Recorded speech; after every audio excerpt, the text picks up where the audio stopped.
This is Christina. She's going to give a presentation, and this is her first time, so be nice. Hello, everybody. Hello. So welcome to the Koreshan Unity Generator Building.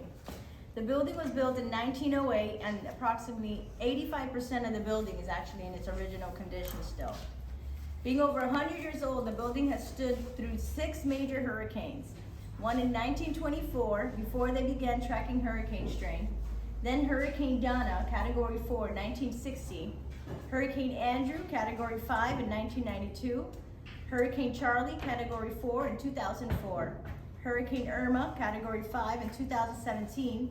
And most recently, Hurricane Ian, Category 4, a direct hit in 1922.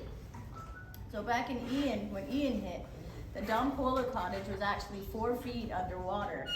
And they opened it all up and all that stuff, and the very next day everything was dry and it looked like it wasn't even affected by anything.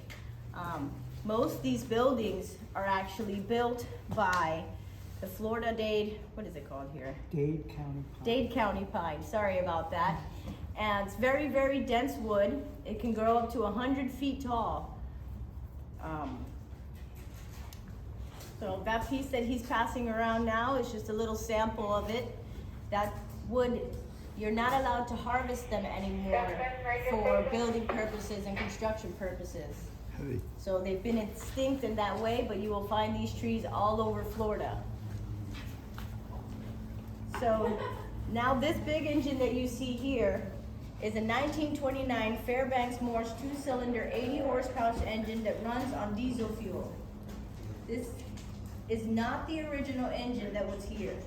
The original engine was made in 1925 and was sold off at the decline of the Unity. The engine is the same old model, only 4 years newer. This one is.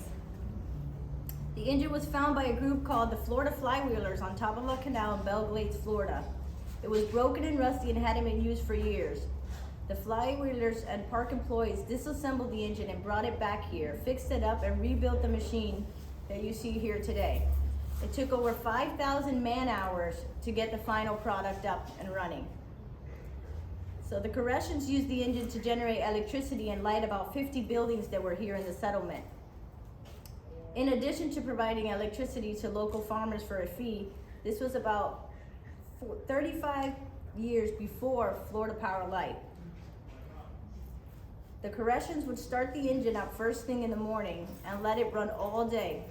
Then about 10 p.m. they'd ring a bell in the middle of the settlement to let everybody know that they had to shut down their computers and their laptops and all that stuff. So now this engine starts with compressed air from those 2 tanks right there that you see. You can see, Could you guys move better? Get closer? Oh my God, so the